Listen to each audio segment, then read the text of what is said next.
Hello, everyone, and welcome back to the Fantasy Football Universe. I am Aaron St. Dennis at FF Mad Scientist, joined by Jesse Moeller at JMoeller05 and Jeremy Schulman at FF_Rebel. We are here for week two. Week two? Yes, sorry. I'm sitting there, I'm going, week two. Wait, yes, it's a week two recap. We're not on week three yet. My brain, once kickoff starts out and we finish that sit-start show, I'm on to the next week. That's why I remember one of them I was looking, I was going, okay, the Patriots play this team. I'm going, oh, fuck, that's next week. Yeah, I'm in transition here. Week two. If I can, keep things on the rail here, got a runny nose. I was telling Jesse, I decided to try out some buffalo wings at a restaurant down the street. Open them. I could tell by the color right off the bat I was not going to enjoy them. My nose is running like crazy, and I'm a whiny little bitch when it comes to hot things. So it's going to be a rough show here. Hopefully our takes will be equally as hot and spicy and will make everyone's nose run because that's what we aim for. How's it going, guys? You have a good week too? Yeah. I mean, it was chaotic as heck, like all the injuries and all the fun stuff that happened with that. But yeah, it was a good week, man. It was, if it's not clear by anybody by now, like running back, this is a running back year and how like the offenses are featuring the running back. So yeah, it's the season of the running back. Like it is what it is, man. Yeah, and if you went 0 RB like you should have done last year and everyone was telling you except us to do this year, the pendulum always swings. So, yeah, it's running back. And, Aaron, you mentioned the Patriots, the almost 2-0 Patriots going down to the Seahawks, but the 2-1, soon-to-be 2-1 Patriots do not bet on the Jets in your survivor pools in week 3. Jesus, our survivor pool. Okay, did you know 2 weeks in a row the heaviest favorite of the week has lost 2 weeks in a row? Not good. You know who the cover is on my week 3 pick? The Jets. It's the Jets. Oh yes, let's go.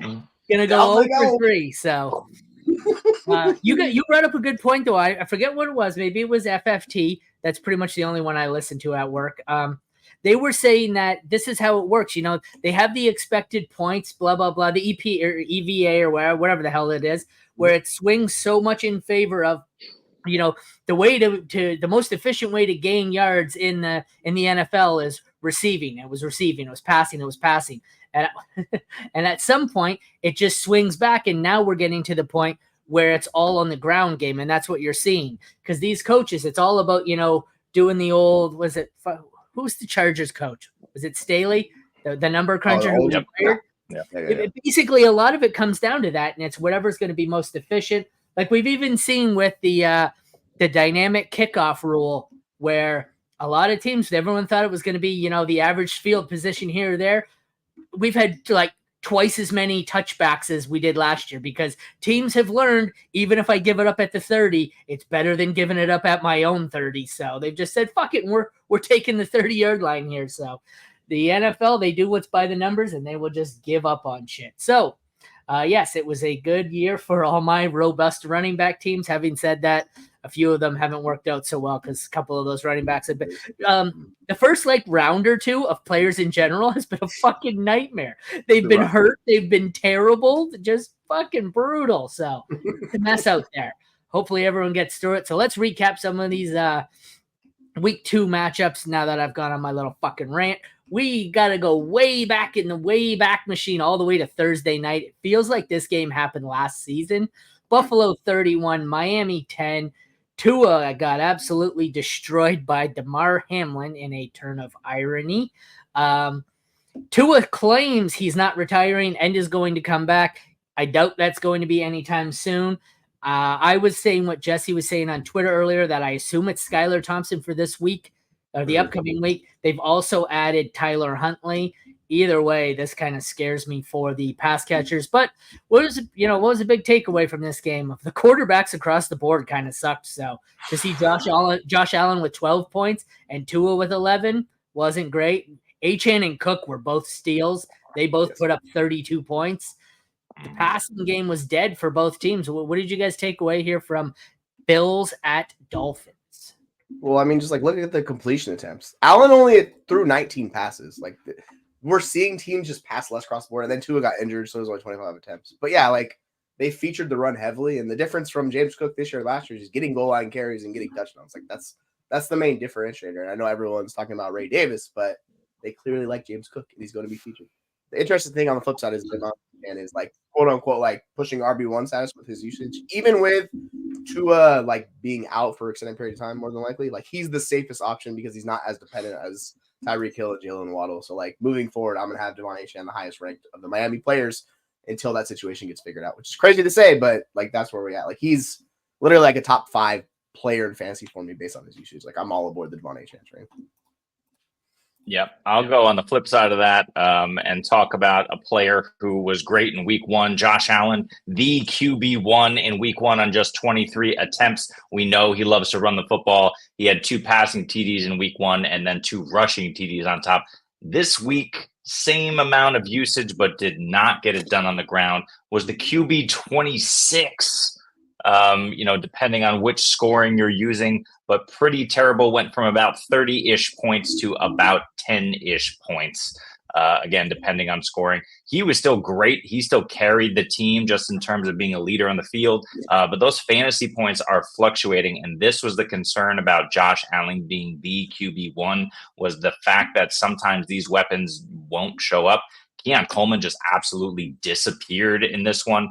And Dalton Kincaid hasn't gotten it going just yet with his rapport with Allen. So that's the concern here.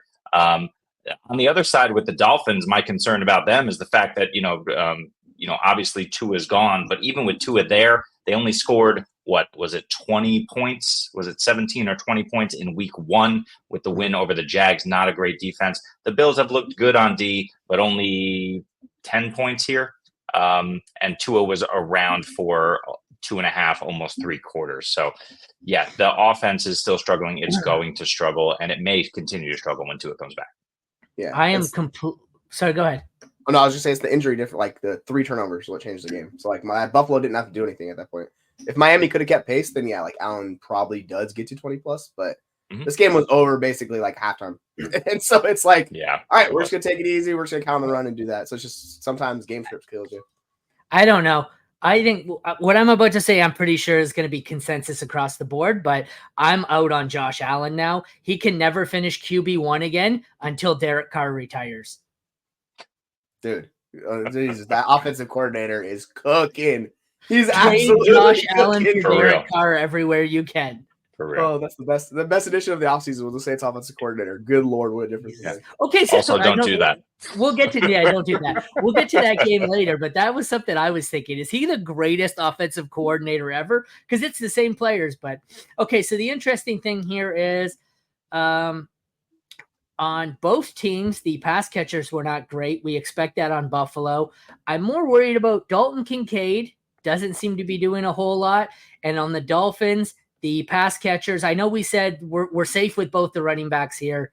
For me, that's the area I'd like to discuss. Either Waddle, Hill, what we see with Tua missing extended time we expect, or what the hell is going on with Dalton Kincaid here, because it was only 4 for 33. And it's not like there's a big-name stud here. Like there's not Tyreek Hill taking targets away from him. I would have thought he would be the number 1 target earner, but it doesn't seem to be going that way. Having said that, he might have been he was number 2 in targets. Shakir had 5. What do you guys want to start? You want to talk some Kincaid or you want to talk Hill Waddle? I'm fine with Kincaid if you guys want to do that. Like, yeah, what are your thoughts on Kincaid? He took a knee to the head on the first drive. Like he got quote unquote, I don't know if it was technically a concussion or not, but it was real close. Like he got racked in the head on one because that first drive he had multiple catches and receptions. Like they were featuring him. He took that knee, went out, came back in later, and like the usage just didn't hold up for him. I think they kind of changed their game plan on him, but it looked like they were going to feature him heavily. So I don't know. Given how bad tight end is right now, like we're talking about Brock Bowers being consensus, like even in redraft, like Brock Bowers is tight end 1. Like that shows you just across the board how bad tight ends have been, like the issues with Laporta, Kincaid, all of these guys. So I'm okay. Like I view Kincaid as a buy low just because like I don't trust the offensive weapons of Buffalo and I trust Josh Allen and I think Kincaid's a good weapon. But yeah, it's hard to like sugarcoat it and be like, oh yeah, it's a good 2 weeks. No, it's just 2 bad run for 2 weeks. Yeah. 2 weeks, 5 catches, 6 targets, 44 yards against Arizona and Miami, who aren't exactly vaunted defenses. Like that worries me. I mean, Jacksonville's not tough next week, but then he goes Ravens, Texans, Jets, Titans, Seahawks. All of those I have as above average or really damn good pass defenses. So it's only going to get harder. He should be feasting here. I don't get it. Well, he's spreading it around as well. I mean, that's the thing. Like, there's so many guys who are basically the same guy. Maybe if they just play different roles. So you got Shakir, you got Mac Hollins, you got Keon Coleman, Curtis Samuel. All of these guys are the same kind of talent level, just with different talents, right? There's no clear-cut alpha here. We were hoping that was Kincaid. I don't know what the heck's going on there. We should expect more targets, but he's just spreading the ball around and putting the team on his back. So, Josh Allen's out there. Playing hero ball like Jesse and a lot of others people expected, but that is not resulting in any sort of alpha usage. Buy-in on Allen and James Cook weekly and everybody else. You can hope for Kincaid, you can hope for Shakir, but you just don't know. Yeah, how much are we downgrading the duo of Hill and Waddle with backup quarterbacks? I mean, throw it all out the window when they trade for Joshua Dobbs and they're instantly wide receiver. Take you higher, baby. Until then, what are you thinking here? I'm gonna have a hard time ranking Waddle inside my top 20 wide receivers. Like, that's just gonna be really good. Like, you can do the Hill stuff just because he's the alpha in that offense, and that entirely depends on him what he does. But like, I don't think I'm gonna have Hill like pushing top 12. Like, he'll be in that range, but he takes a serious 8. Like, it's just there's no way to sugarcoat Tyler Thompson, man. That's just it's rough. That's why I said like Devon Achane's the safest of the group. Like, I by far view him the safest. So I don't know. Like, it's going to be tough with Hill. If you can manage it, you could do a buy low situation where you buy into him and kind of wait till the end of the year where, like, if Tua comes back and all of that. But there's just risk with both of these guys now, and it's just unfortunate. Similar to the Rams, both these offenses have taken massive hits as opposed to what we expected early on in the season. So I'm much more worried about Waddle than I am Hill, personally. And in truly mad scientist form here, I bitched before the show about us taking too long, and then we spent 12 minutes on a game that happened a week ago. So I'll let you wrap it up here, Jeremy, and we'll move on to the next game. I'll go quick. We kind of saw this in Green Bay this week with Malik Willis at the helm, right? Skylar Thompson, unfortunately, is not Malik Willis, but Green Bay kept things close to the line of scrimmage. They were scheming up touches for their best players, and then we saw other players kind of disappear. Dontavian Wicks got into the act, likely because he was getting more work with Willis over the last couple of weeks, and that's who he's. So who is Skylar Thompson's guy? I don't know. I don't care. You have to start Tyreek Hill, but I agree. I'm not starting Waddle, and I will start the backs.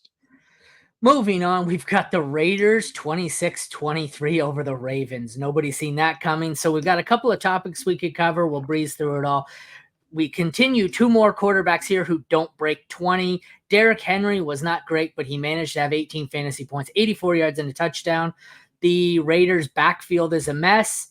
Devontae Adams and Zay Flowers were the only usable receivers, and Brock Bowers could be the tight end one here. So we've got some tight ends to talk about, some interesting backfields, but where do you guys want to start? Lamar Jackson, he's still a top 4 for you. This is what, back-to-back weeks where – oh, no, I guess he was good last week, but 19 points this week? What the hell happened to the Ravens? Dude, that line. Like, the line – like, I know I was personally really excited for this offensive line. It has been atrocious. They cannot protect anything, and it's creating these issues where these game scripts are falling apart. Like, Henry in the first half had 5 yards. Like, legit 5 yards in that offense. So, yeah, I'm definitely worried about the Ravens offense because if they can't protect it, it's turning Lamar into like basically Josh Allen where he's got to be Superman, do all of these things across the board. And look at Mark Andrews, like he suffered because of that. So I think Zay Flowers is the safer option of them. But yeah, like this game just showed the issues, particularly the end of the game, like how bad they fumbled this game because they should have won. They were up multiple points with 8 minutes left, and they just let the Raiders come back and march down. So definitely concerns about the Ravens being 0-2, and then they got some tough matchups coming up, so it could be a rough year for Baltimore. It's amazing how this team with this offensive line has averaged 6.5 yards per carry for the last 10 years, and then they get Derrick Henry, and it's 3.5 yards per carry, 4 yards per carry. We all predicted that. Yeah, but they lost those pieces right in the offseason. We were like, oh, it's Lamar, oh, it's Henry. Well, turns out it matters, but they'll figure it out. They'll get it together. It won't be this bad, but this was bad. On the other side of the ball, the Raiders, I mean, we were trying to warn you, Zamir White is unstartable. You cannot put this guy into your fantasy lineup. I don't think he's going to ever be in your fantasy lineup. You just don't know what it's going to get, and there's no ceiling here. The Raiders are going to be down, if not in neutral scripts. They're showing that they're splitting it with Alexander Madison here with Zamir White. You just can't do it. Instead, you are starting Bowers. You are starting Devontae Adams, who both looked great in this one. And that's about it. I don't want any other pieces here. and it's a sad state. So hopefully you didn't invest in Zamir White, and he's not a buy low for me. Yeah, he was the donkey pick of all donkey picks this offseason. We talked about it. And interesting enough, Bowers is only running like 60-something% of routes. Like he's not on the field the entire time. So there is a higher ceiling for Bowers as he progresses on. Like this isn't the highest ceiling we're seeing. He can push 9 catches for 98 yards. And he's only running 60-some%. If he gets to the full route threshold, like that's going to be awesome with him and Adams. So I think it's just their offense should just go dink and duck like Cincinnati's done the past few years. Just scrap the running game, do that. Like I think that's much better success for them. So we'll see if they do that. Sorry, go ahead. Well, let's just talk to Jamie real quick about the Raiders' next few matchups. I'm pulling up the schedule here. Who do you got? 2 easy ones and 2 AFC North. It's Carolina's easy, Denver's easy, but then it's Cleveland and Pittsburgh that are bad matchups. So two top 3 matchups and then 2 not so great matchups. Yeah, and with that, I would say if you have to, because of injury, you can flex maybe Alexander Madison, but the Raiders aren't good enough to support this with Zamir White. I am not starting him. I don't care if I see it next week. It'll need to be multiple weeks, and I don't see it happen. Okay, the only thing I wanted to discuss here before we move on, the Ravens tight ends here. 4 catches, 5 targets for Andrews, 2 catches, 3 targets for Likely. Is this kind of becoming a situation to avoid? What was once 8 targets per game for Andrews seems like it's going to a 60-40 split here, and you're taking what used to be one tight end worth of production, and you're splitting it among 2 guys here. Is this, they're going to cannibalize each other and downgrade them both? I'm much more like I thought the overreaction to Likely was absurd because Likely ran half the routes in this game, and it's like I don't know what we were expecting out of Likely just because they purposely took away Andrews. Like he struggled against Kansas City because Spagnuolo doesn't play against him. Andrews was fine in this game. Like he ran like about 75-80% of routes, which is fine. He's not going to run 100% of routes. He hasn't been doing that for a while. So overall, I'm like much more worried about Likely if you plan on starting him. I think Andrews is that like middling tight end 1. He's solid.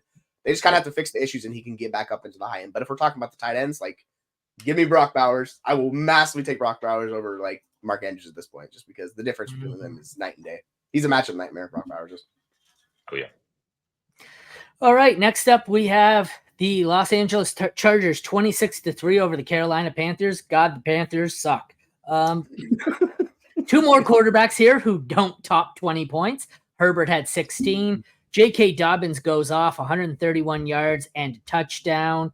Not much else to talk about there. Let's see. Quentin Johnston. So we had as far as targets, Josh Palmer got banged up a bit, only had 2 targets. Ladd had 4. QJ had 6. QJ had the 2 touchdowns. That's why he was useful.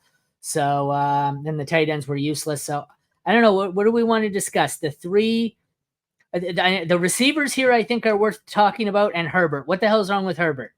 That was an easy matchup. Why did he still suck? I mean, because they didn't need to use him. Like this is the ideal match. So anybody playing the Panthers, they're going to absolutely get the brakes beat off of them up front. They lost Derek Brown, who was their one good D lineman. They have nothing to stop the run. This is why we saw J.K. Dobbins go 8+ yards per carry. The week before, Alvin Kamara 5+. Like they are going to get destroyed up front each and every week. So it creates these issues. And you saw it with like Dobbins and Edwards splitting work, like basically down the middle, 18, 17 carries, routes and all that stuff. Like this is the ideal matchup this is a perfect matchup for them. So yeah, they know who the Panthers get next week? The Raiders. Yeah. I just still can't do the I'm still not doing the Zamir White thing. Next week is your sell high opportunity on Zamir White. For anything. Sell him after for that. anything. Yep. Cash out after that game. But I don't know. I don't know. We'll see. 22 routes. That's all the team. Like that's all the routes they ran in this game. It's so hard for a wide receiver to be fancy relevant on 22 routes.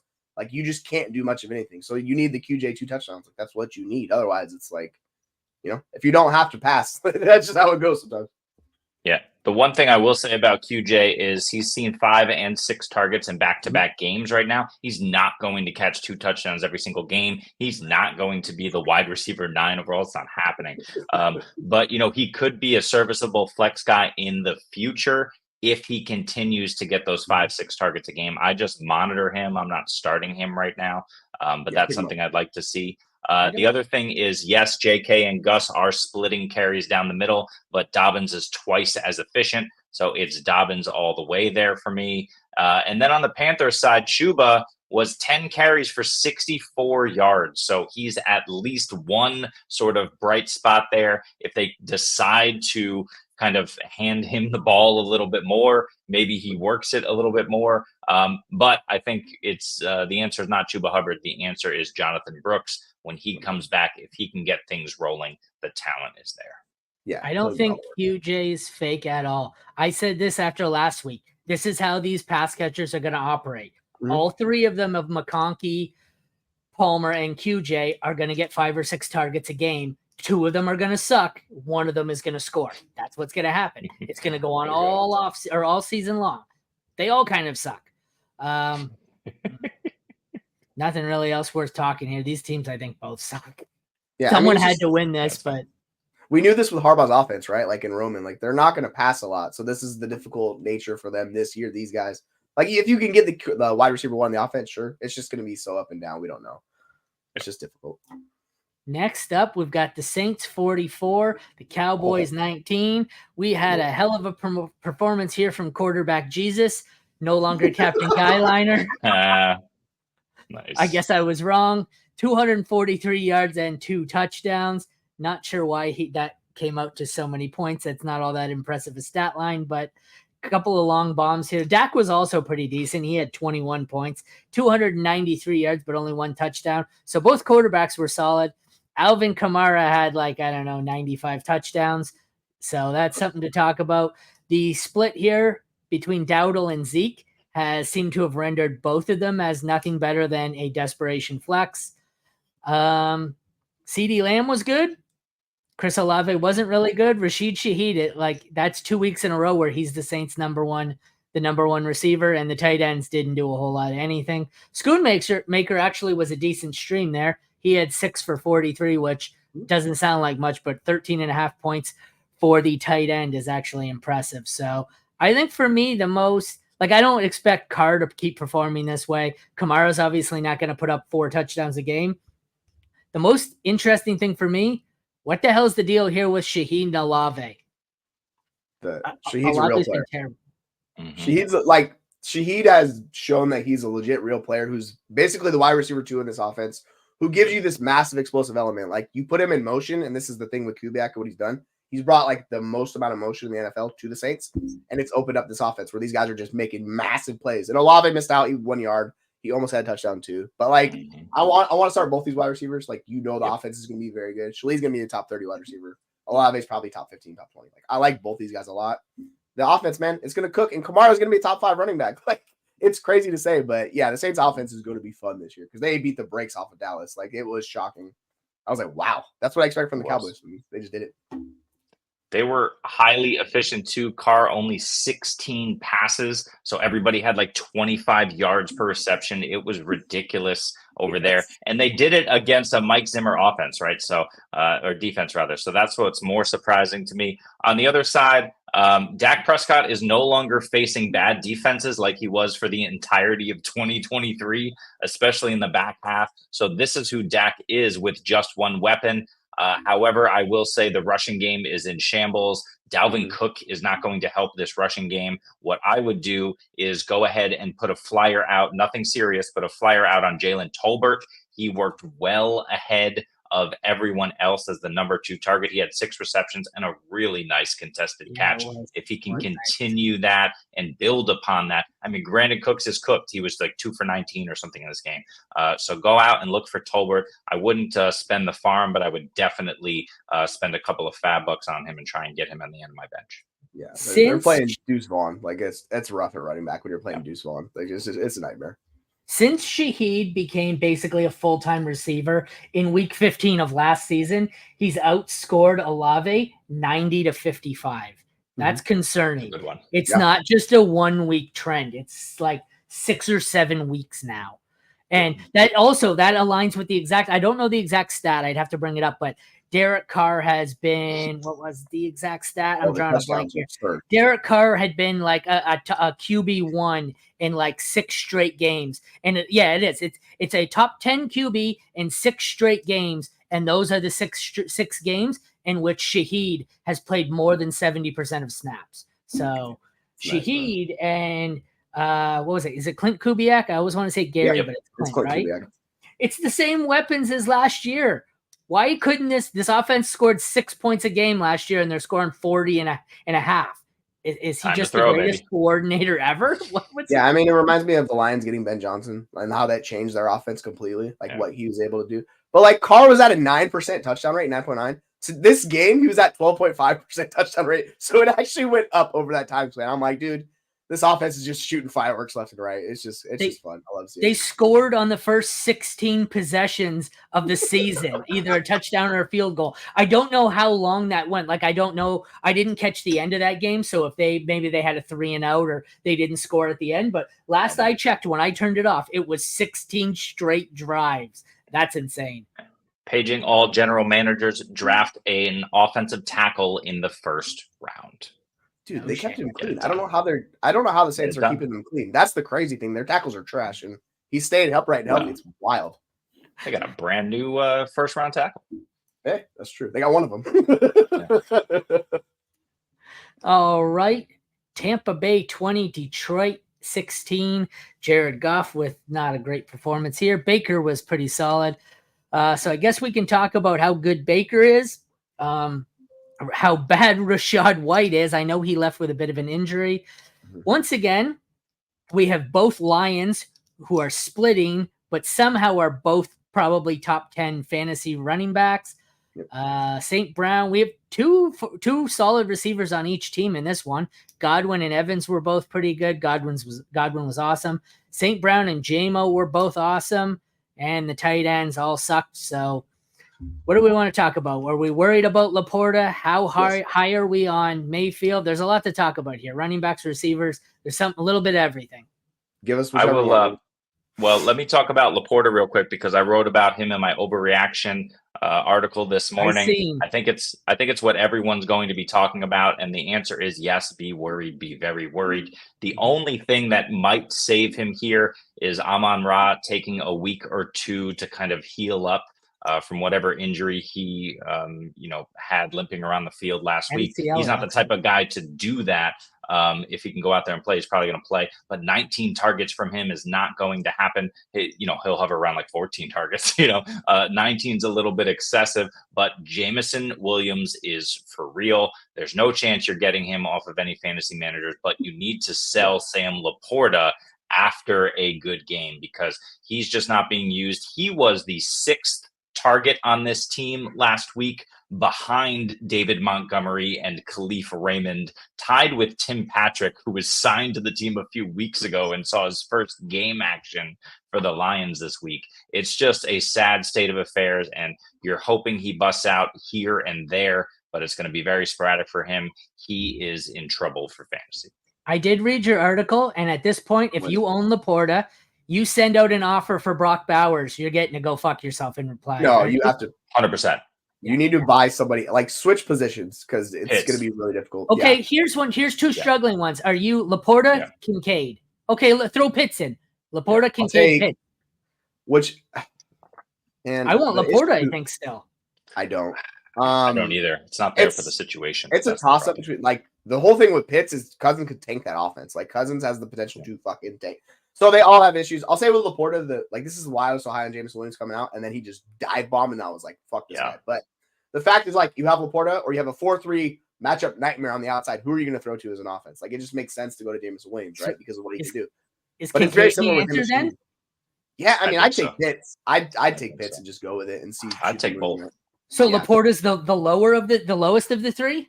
He's in that tier. Like, they're same tier. So he's dropped like 5 spots in dynasty value in like 2 weeks, basically. I've been saying all offseason, like, he was severely overvalued. It didn't make sense why he was cleared above the tight end one. It should have just been those 6 guys all together. And then it's been a disaster for tight ends. Yeah, but you have to start Laporta every week. And the problem is you have no clue when it's going to funnel to him this is like a San Francisco 49ers situation. It's like 49ers light, where these guys are producing and you just can't rely on any one guy. If everybody's healthy here, everyone's healthy, and it seems like, at least through the first 2 weeks, Laporta's the odd man out. So you can rely on everyone else except Laporta, which is the problem. Yeah, watch the game tonight. That will give you an idea on Pitts or Laporta, because we need Like, if Cousins is still looking as bad as he is, they're going to go to Penix at some point this season. Yeah. So that is the saving grace for Pitts. Unless there's an injury, I don't know how Laporta gets all those targets because it seems like they're shifting how they're using him. But this reminds me of Shaheed. Same thing. These two deep threat merchants that are becoming real-time NFL players that are speed weapons. Like, it's kind of hurting the other guys in the offense, and it makes sense. Baker a must start moving forward, especially if he has good matchups. Hell yeah. Yeah. Baker and Derek Carr MVP conversation. Oh yeah, and Chris Godwin, by the way, like we talked about it all offseason, that dude is doing exactly what we hoped on. So hopefully you got Chris Godwin. That's right. Okay, so that's, I guess, I know I don't want to spend too much time on each game, but this one has some relevant stuff. So what do we think here, the running back situation? So we have two that look like they're splitting on Detroit, Gibbs and Montgomery, but both are must start. And then we have two on the other side. I know White was banged up, but he's looked awful through 2 weeks. Are the Lions the top two out of the four here? Like, I think at one point it was Gibbs, White. I think right now I've got it Gibbs, Montgomery, White, Irving. Like, how do you guys have it? The thing with the Bucky stuff is he had a really good blocking. Like, they blocked really good yards before contact for him. So if you look at the yards after contact, like, they're dead even. Like, they're both just not doing very well, like, over expectation.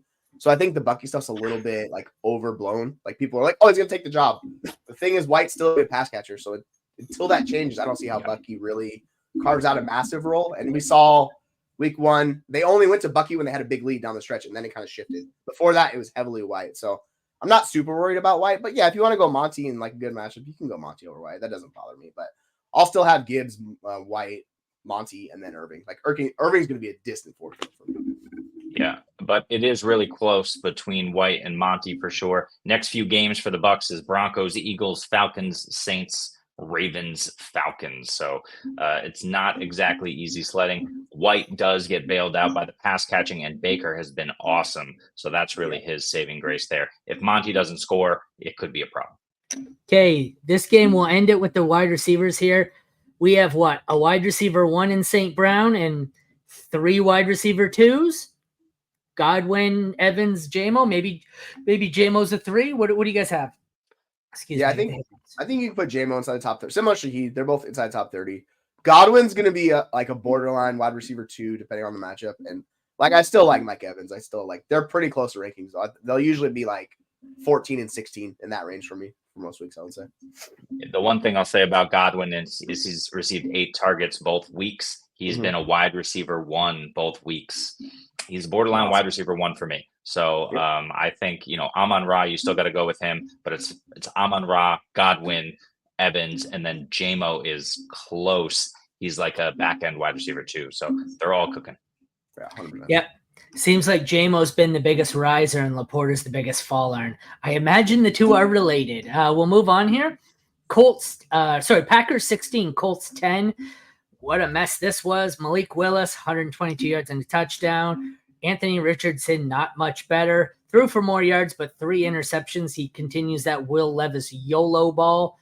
JT was awesome. Josh Jacobs was awesome. I know JT left with a bit of an injury at the end. They think it's an injury. They haven't said. He didn't play a snap in the fourth quarter, but I expect he's going to pop up on the injury report. Otherwise, why the hell wasn't he playing?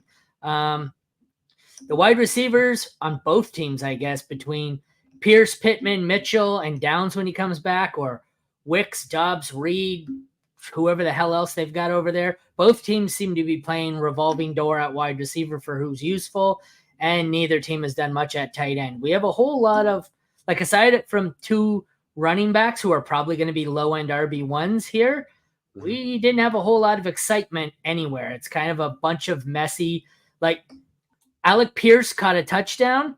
He had 19 points. Then every other receiver was 11, 9, 7, 6, 5, 5, 3. Like, it's a bunch of gross guys between 5 and 10 on both teams. So what do you guys want to start with here? You can't start a Packers wide receiver with Malik Willis. Like, it's that. They freaking had 17 routes in this game. I mean, obviously, receivers on the ground. Like, how are you going to be fantasy viable? Like, it's just impossible. They clearly were like, let's just feed Josh Jacobs till eternity, and it worked out for them. But this is how their offense is going to work the next month or so. Like, they're just going to pound the rock and maybe do some play action shots. It's really hard to trust it. And on the flip side, at least Indianapolis, Steichen's willing to throw with Richardson, so you're not as worried. But this is why I was worried about Taylor a little bit. This is why I worried about Pittman, because of the uncertainty with Richardson. and he just steals those touchdowns too on top of it. So yeah, it's going to be up and down for all those guys. Richardson did have 34 attempts. He's just like, you see all the receivers, they're 50% catch rate. And I know they were talking about it on FFT with Pittman.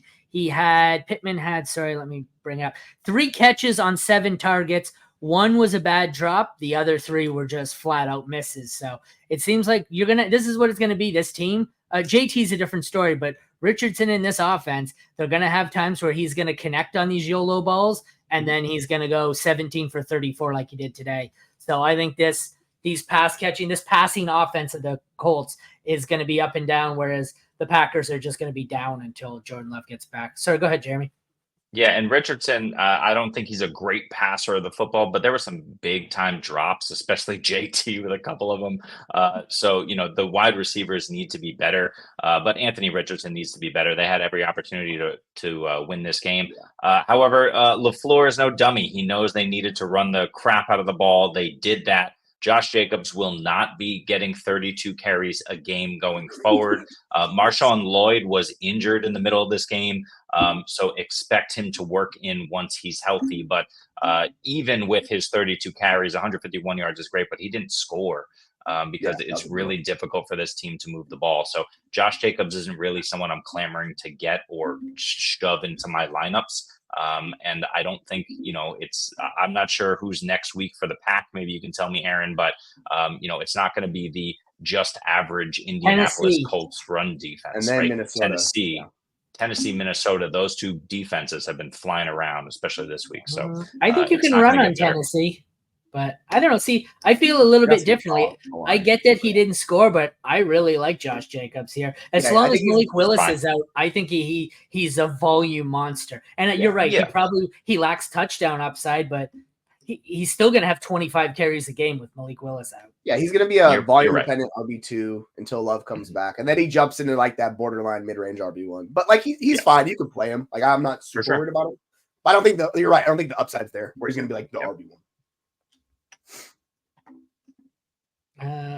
Who's that? Pittman did have bad. Yeah, he did. Stingley and Jair. It wasn't the coverage for me. He was getting open. He dropped one, and when he was open and didn't drop it, Richardson couldn't connect. He was missing them. This is what Richardson does. His ADOT is like he pushes, like you look at Pearsall's numbers with him, it was like 5 yards down the field with Ricky Pearsall in college. Like he will throw the ball deeper. This is why Alec Pierce is having success. Like he pushes it downfield, he takes those shots. So it's kind of the issue with Pittman. It's just he's not the target monster he was last year. So he becomes like a wide receiver 3 who's kind of boom bust for me, which is fine. You could play him, but like it's not the wide receiver 1 we were hoping he would be. All right, on to 2 teams struggling all the way around. Cleveland 18, Jacksonville 13. This was ugly. 2 more quarterbacks. So what have we had? We've had 2 quarterbacks. Oh, we have Baker, Dak, and Carr who have hit 20. Nobody else has hit 20, and Deshaun Watson and Trevor Lawrence didn't break that streak. They're both looking pretty close to dead. I know Deshaun Watson had a bad matchup in week 1. Turns out maybe it wasn't a bad matchup, and he's just not very good because Derek Carr certainly feasted. So I think between Watson and Lawrence, I'm getting very close to the end of my rope. And I mean, Superflex, different story. I have no intention of starting either one of them in single QB until I'm proven wrong. Where you guys in the same spot here with Watson and Lawrence, they both look like shit. Yeah, I mean, Lawrence has freaking Buffalo and Houston coming up, and those are 2 of the better defenses in the NFL. So he just needs to be better. He's super inconsistent. It's always the issue. Watson, like, I'm not doing the Watson experience. I'll just tell you that right now. Especially like losing Njoku, they had Elijah Moore playing that role. He's just worse than Njoku, so it makes it even more difficult. But yeah, like, I mean, what are you gonna do with these guys? It's just let someone else start them. Yeah, and we're already hearing the clamoring for Jameis Winston. I don't know if it's going to be Jameis or DTR, but it needs to be somebody else. Is really who it needs to be. Deshaun Watson is done. I don't think you can get anything for him in fantasy, but if you can, I saw people throwing around in Superflex league like maybe a back end 2, maybe an early 3. Just get something and get out. He's done. Yeah. Redraft league. Easy to do. Redraft league. Who is your favorite off the top of your head? Who's the favorite waiver wire target of the week? Just off the top of your head. Redraft.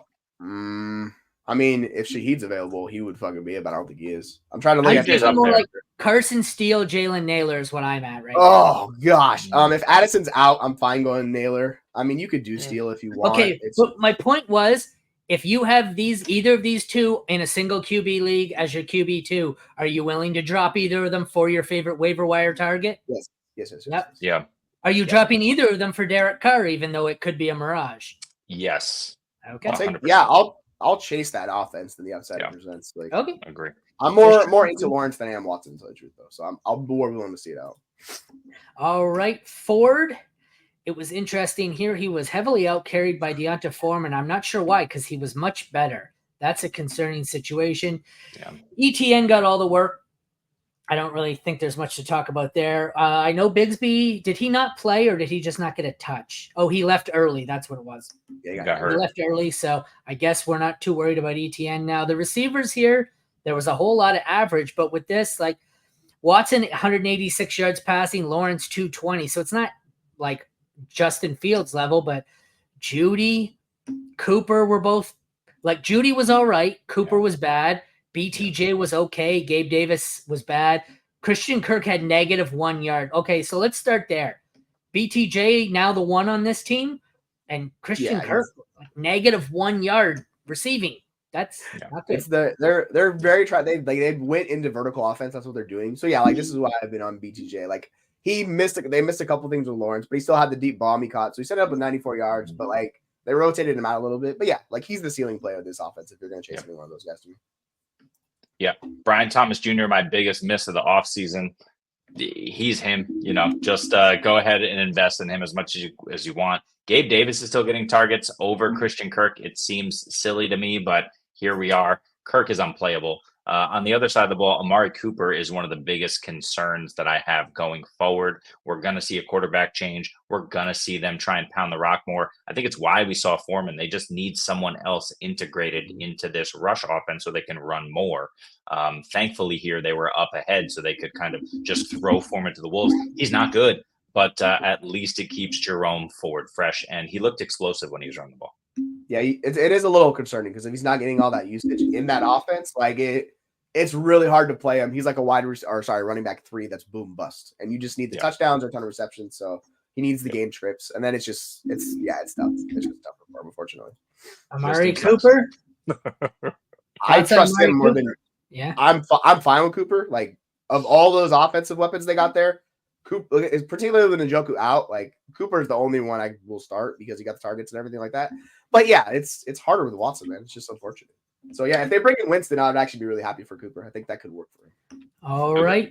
Minnesota 23 at San Fran 17. We finally have a quarterback break 20 points. Almost had 2. And of course, it's Sam Darnold with 28 points. Brock Purdy with 19.5. So both quarterbacks were actually half decent. The running backs here, Jordan Mason had another great game, got into the end zone. Aaron Jones was pretty solid, but did come out with an injury, and Ty Chandler's in, so he's probably a waiver wire ad. One of your elite handcuffs there. The wide receivers, Jefferson was awesome. Naylor was pretty solid. Debo was awesome. Ayuk looked better, but still hasn't gotten there. And then Kittle was excellent. I think he was the top scorer on the 49ers was Kittle. And obviously there's not much at tight end here. Where do we want to go? What do we want to talk about here? Jordan Mason ran every snap except one in this game for the 49ers. So of the running backs on the field, he had 57 and 58. It's absurd.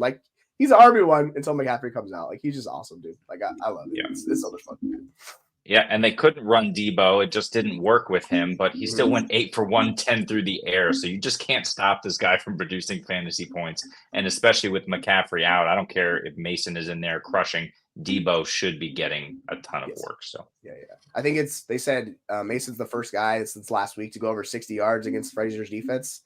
So that showed you how good he was in this 49ers offense. So yeah, I want both these guys. They're going to be hot, wide receiver 1, running back run until McCaffrey comes back. Yep. It's interesting because the Niners scored 17 points, but Purdy had 20, Mason had 19.5, Debo had 18, Ayuk had 8, Kittle had 20. Where did all the fantasy points come from? They didn't score any real points. I don't get it. I mean, they ran 70 plays, so like they were on the field a lot. It's just those turnovers. Like that was the difference in the game, right? With Purdy. Yeah. So that's Mason fumbled at like the 1 as well, I believe. Yeah. So yeah, that'll hurt you every time. But on the other side of the football, I love how Justin Jefferson this week said that I am, with respect, I am not Garrett Wilson, and he just went out and proved that he was Justin Jefferson. Right? It doesn't matter who's throwing me the ball. I'm just going to get behind the defense and just torch them for a 99-yard touchdown pass or whatever it was. So he was awesome. And yeah, Ty Chandler for me, I want him. It's a little discouraging. He wasn't used in the receiving game at all. He has that ability. He's not Aaron Jones level. But if Jones is out or they decide to split, Ty Chandler looked really good on the ground. Yeah, like he's a must-add waiver wire pickup. Seahawks win 23-20 over the Patriots in overtime. Geno looks good. 327 yards passing and a touchdown. Still only added up to 22 points. Guess it was the lack of a touchdown. Jacoby Brissett was useless. Running backs, we seen a great game. Well, I guess it was a decent game from Charbonnet. He was saved by the touchdown and 5 catches for 31 yards. He was really inefficient on the ground. 14 carries, 38 yards. So that stat line there by Charbonnet seems a bit of a mirage. Stevenson was awesome again. 21 carries, 81 yards, and a touchdown. The receiving options, they're all over the place. This is the Patriots. This is another team where it's 3 or 4 guys on the receiving corps bouncing around with middling production. At least on the Seahawks, we see 3 guys with, alternating production. But when they do hit, it's 30 points for DK and 24 for JSN, not 9 for Polk. So they're definitely the more upside play. None of the tight ends. Hunter Henry, 8 for 109 for 23 points. He went off. Yeah. Yeah, it was absurd watching that game. I was what do we want to talk about here? I think the running backs are the most interesting. Yeah. So, like, without Walker, if Walker's out again, Charbonnet is going to get all the work, all the run. And they go against Miami this week. That defense is much easier to run against. We saw Buffalo do it. Like, Charbonnet will be an RB1 against Miami as long as he stays healthy just because of how he's going to be used. But, yeah, like, you like what New England did with the running backs. Like, it's been Ramondre, and he's got freaking 20 carries, ran 20 routes, had 4 targets. Like, that's good usage from Ramondre. So, I know the offense struggles in New England, but like Ramondre is the one consistent guy you could probably count on. Yep. I am concerned about Hunter Henry going forward next week. Next couple of weeks, he gets the Jets, San Francisco, then Miami, Houston. So at least 3 of those 4 games, he's facing really good linebackers and really good defensive coordinators. So we got to watch out for this production, but you can't hate on 12 targets and 8 receptions for 109 yards for a tight end. So you got to add him because he's still likely the go-to guy, even if the production dips. He's a tight end, so he can still sneak into back-end tight end 1 value in the weeks that he does poorly if he's the number 1 guy. Who was it? Antonio Gibson did his best Austin Eckler limping down the field 50-yard run impression. Just don't even bother with Antonio Gibson. They'll use him a little bit more. He's still a bit injured, and Ramondre clearly is still the guy. Yeah, you might be able to stream Johnny Smith against the Seahawks defense this upcoming week because they've struggled against tight ends. This is like kind of their thing. They did it again this year, so it might be a waiver wire ad for Johnny Smith this week. Yeah. And we go back to 2 quarterbacks who couldn't score 20 fantasy points. Jets 24, Titans 17. Will Levis is what Will Levis is. 192 yards, touchdown, interception. Aaron Rodgers also looks to be what Will Levis is. 176 yards, 2 touchdowns. Not great. Breece Hall was awesome. I know he got banged up, so Braylon Allen was in a bit. I'm still not going away from Breece. It's amazing. They both put up 25 and 21 points. Tony Pollard is the guy there. Spears actually was, I guess, half streamable. 8 carries. He did a little bit. The pass catchers were bad all around except for Calvin Ridley, who had 1 touchdown on the ground and 1 touchdown in the air. And I hear it was an awesome catch, but I didn't see it. I think the one and only place to start here is Garrett Wilson. What the hell are we doing with Garrett Wilson? I've heard all sorts of people saying they'd accept all sorts of crazy trades for Garrett Wilson. Yeah, people are turning. They're doing the Drake London experience with Garrett Wilson. It's going to be interesting to see. Like, I don't know. Like, I feel like this is a time to buy Garrett Wilson. I understand. Okay. Well, I did say going into this weekend, my start sit, I was saying to sit Rodgers, but they started off with, by my matchup charts, the 2 worst matchups for pass games in San Fran and Tennessee. I don't think it's going to get much better this week. The Patriots are also a rough matchup. Mhm.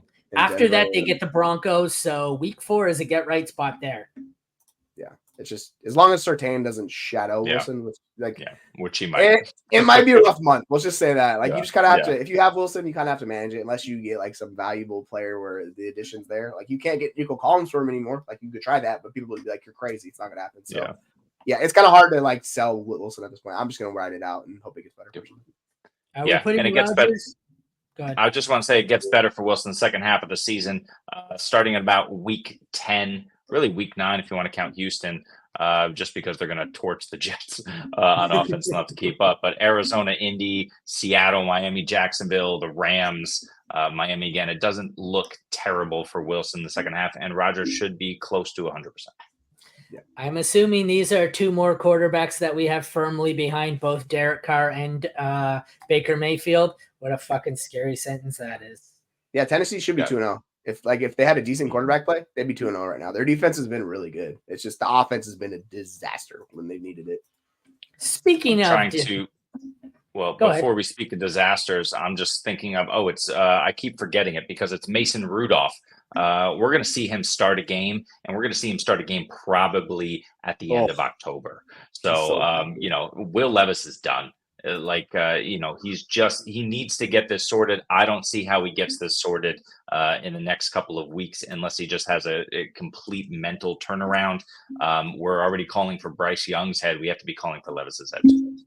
Yeah, like we saw Brian Callahan freaking out multiple times on the sideline. Like, what the fuck are you doing? Yeah. That's the Will Levis. Great. The thing about Mason Rudolph is he's terrible. So, like, they will go back to Will Levis if they start Mason Rudolph. So, I'm not as worried as I am with Brian. Like, there's hope in this offense. They have better pieces. Like, if I'm debating between Bryce Young and Will Levis, I'll do Will Levis, but I don't want to start either one in one QB. Yeah. And with that, let's move on to Commanders 21, Giants 18. Daniel Jones top 20 fantasy points because, of course, he did.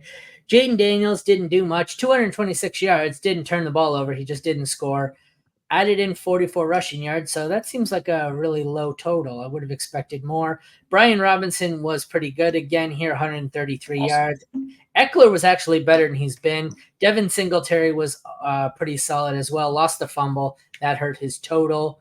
A lot of average running backs. I guess what do we got? B-Rob and Singletary in the high-end RB3, low-end RB2 spot there? RB3s? Yeah, I think with Singletary, it's just matchup dependent. If they get blown out, his usage is going to suffer a little bit. So in some of these games, they will get blown out just because they struggle. But most of the games, he'll be fine. Malik Neighbors. Well, I would put B-Rob higher than that as well. Yeah. I think he's a middling to high-end RB2. And the thing I'll say about Austin Eckler, he's averaged 50 yards a game receiving in his first 2 games, 52 and 47 on minimal usage. They're using him the right way in the passing game, and he hasn't gotten the end zone yet. If he does, he's going to have big weeks. So he's at least a consideration for the flex, especially when bye weeks hit. Wan'Dale Robinson's 12 targets went to Malik Neighbors, who saw 18 for 127 yards and a touchdown. Still only 10 catches because that's the catch rate you get when Daniel Jones is your quarterback. Terry McLaurin wasn't very good, 6 for 22. Noah Brown outproduced him. The tight ends, nothing from the Giants. Zach Ertz doing what Zach Ertz does, spending the first month of the season ruining a rookie tight end. So I guess Zach Ertz is streamable if you're desperate. But aside from Zach Ertz, what do we got here? Malik Neighbors looked awesome. Aaron McLaurin looks dead. What do you guys think? Yeah, you can't start McLaurin like as much as we like him. And the one thing about Neighbors, he's the one guy in the offense is giving them a positive EPA. The entire offense, he's the only guy. And this is the same thing that happened. So just fire up Malik Neighbors every week. Just enjoy the roller coaster because he's that good, man. He's just a special player. Yeah, and we mentioned Zach Ertz ruining Kansas State product Ben Sinnott. Sinnott almost ruined the game here. He had a really bad false start penalty. So it's just goes to show it's going to take him a long time. I think they ride Ertz probably for the whole season just to kind of get Sinnott there. I don't think he's an option. And that being the case, it's really rough for Washington. So it's the Jaden Daniels and Brian Robinson show. They're also like, you see his yardage for Terry McLaurin, like 22 yards on 8 targets. They're like leading the league in screens. It's this freaking Route Bush. It's this goddamn Cliff Kingsbury offense, which is so frustrating. Route Bush. And he's just like, here, line up on the left side. It's gross, man. Like it's just so bad. So Jaden Daniels is going to steal some more passing. It's Daniels, The running backs, I'm not starting anyone else in that offense, man. You can't. Fuck, do they love Bush? All right, on to the next game. Wait, hang on. Let's just talk real quick about Malik Neighbors. Absolute monster this week. I mean, he was the wide receiver 3, 18 targets. That's Amon-Ra St. Brown level targets in this offense. It doesn't matter who's throwing him the ball. 10 for 127 and 1. Just a complete monster. You have to start him each and every week. He's locked into your lineups. Do not sell him high. If somebody wants to give him to you, go get him in redraft. He's going to do this all year. Yeah, if you're in Dynasty, do a chase, sell Jamar Chase and get Malik Neighbors plus. Go do that. I don't trust the Kansas City offense. Cincinnati. But yeah, he had a 69% target rate. It's the third highest we've seen in the past 8 years. It's so absurd usage. Crazy. It's crazy. And he's open all the time. Yes, he's really good. Rams versus Cardinals. So, of course, we have a good performance here. 36 points out of Kyler because it's the Cardinals who win this. Stafford looked awful, 6 fantasy points. Kyren had 25 yards on 12 carries. His day was saved by a rushing touchdown. James Conner was the bell cow here, 122 yards and a touchdown. Kyren is worrisome. The receivers here, it is a mess on the Rams. They all looked awful. Cooper Kupp's going to be gone. Nakua's gone. Marvin Harrison Jr., on the other hand, 130 yards and 2 touchdowns. And the tight ends, we see McBride, probably tight end 1 on the week, 21 points, 6 for 67. And this one, it did count. I've seen a touchdown. He recovered an offensive fumble for a touchdown. So beautiful. McBride is still awesome. He's moved above Laporta for me. I have no interest in Rams receivers. Marvin Harrison Jr. is awesome. The running backs are interesting for me. At this point, Kyren worries me. This offensive line is brutal. Yeah. There are no pass-catching weapons, and I think he's going to face stacked boxes for the next 6 weeks, and he's not good enough to beat stacked boxes with no offensive line. This is going to sound crazy, but as long as Kupp and Nakua are out, I think I prefer James Conner to Kyren Williams. Oh, 100%. I got it. Their line is in absolute shambles. They're missing 4 dudes, and they're starting backups across the board. It's just they can't do anything. And without Kupp, this offense won't run. And without Nakua, you're not going to start DeMarcus Robinson. You're not going to start Tyler Johnson because then they're going to be focused on. And it's just yes, I really don't want to start a single Ram. I could do the Kyren and flex. You could do that because of get volume, but it's just going to be ugly ass volume. So I'm just going to avoid the Rams offense. It was a top 3 offense. Now it's a top 25 offense. It's brutal, man. It's rough. But here's the thing that we do have to consider with the Rams. Their defense sucks. Yes. And so they have to keep throwing it. I don't think that means that Matthew Stafford is going to be useful, unfortunately, without those 2 top receivers. But I do think it means that whoever the secondary or tertiary option will be useful. So until the big boys get back, Jordan Whittington was open a ton. We know McVay is going to scheme that secondary guy. He's going to be able to get him open because that whoever the first guy is at this point is not going to be able to get open himself. So if DeMarcus is the first guy, if Tyler Johnson's the first guy, whoever they run out, Whittington isn't a bad shout. Johnson isn't a bad shout if he's still out there, just to hope. But I can't play these guys. But one of them could emerge as a weekly option over the next month. Yeah, that's rough. All right, we can close this one out with. Turns out Kyler and Marvin Harrison Jr. are both good at football. This one's exciting. Sorry. Just Jermaine Johnson of the Jets confirmed ACL done for the year. Yeah. Steelers 13-6 over Denver. Justin Fields has somehow become completely fantasy irrelevant and is a much better NFL quarterback for it because they're 2-0 and he has a combined 22 fantasy points, 25, sorry.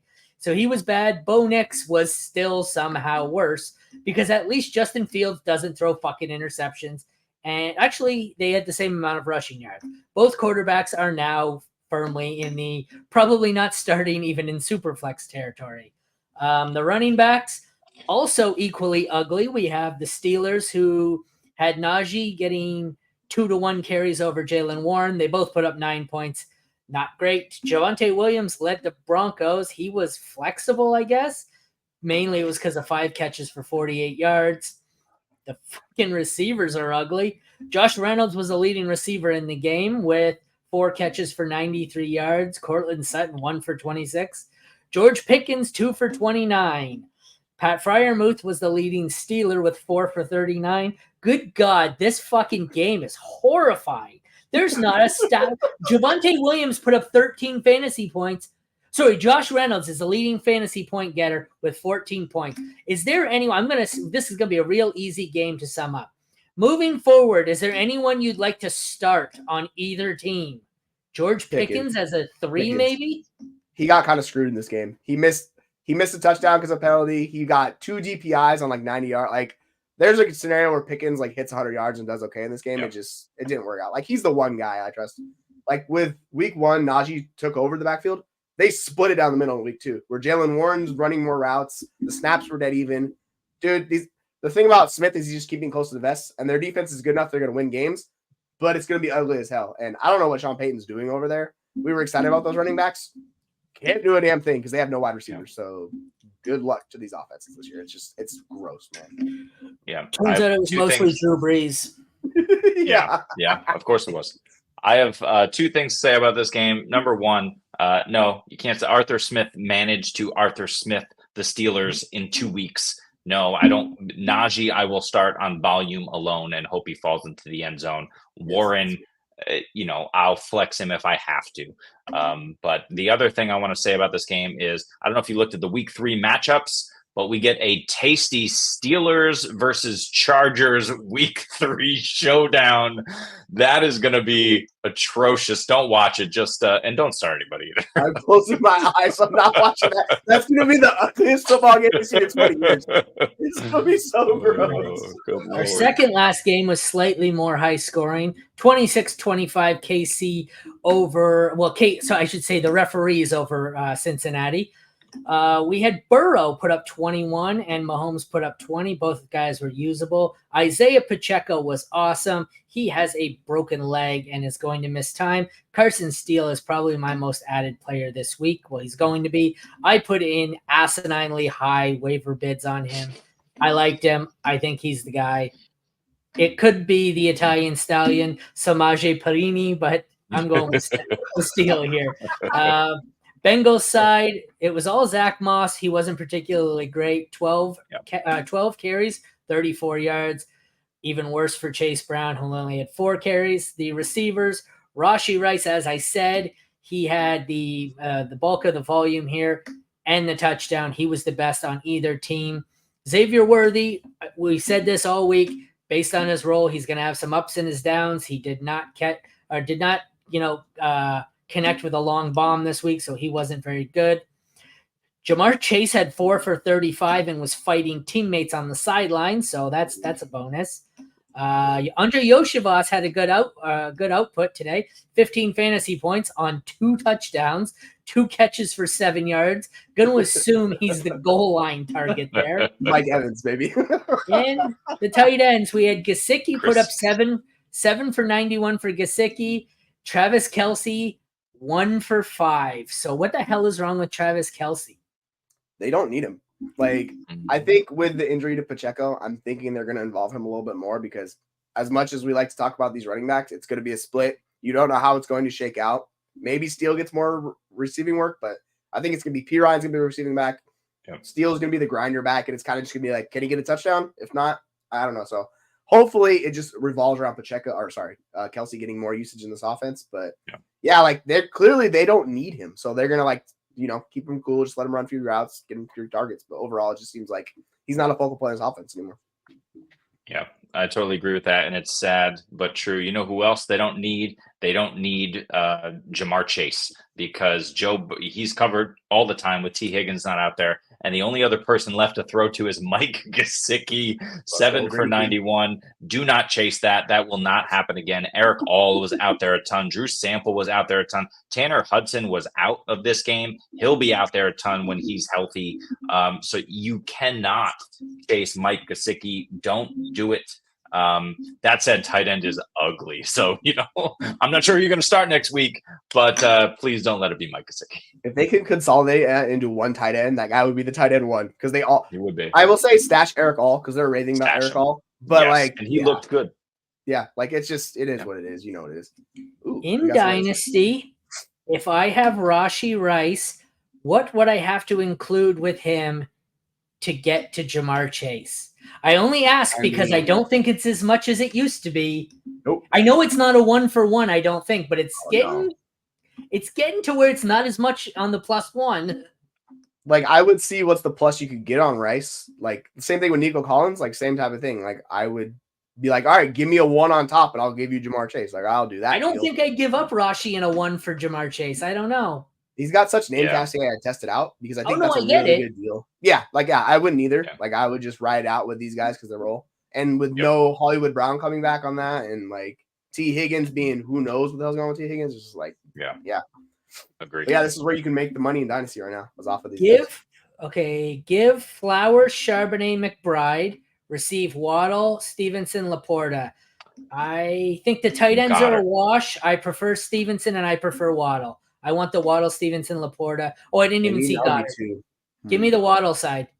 Well, also, like, Charbonnet, like, we have Walker coming back. Like, it's not like Walker's done for the year. So Walker's going to come back and make Charbonnet the high-end backup where he's, like, not viable for you at all. So they have a Kane, or they have Ford. Like, I'd take the Waddle, Stevenson, Laporta, and Goddard side. It's, like, just because, like, I think Waddle's a high – like, you're buying low on Waddle. I much prefer him to Flowers. Yeah. Like, that's what it is. So I prefer Stevenson far to Charbonnet. And I think the tight ends are a wash. So I take Waddle.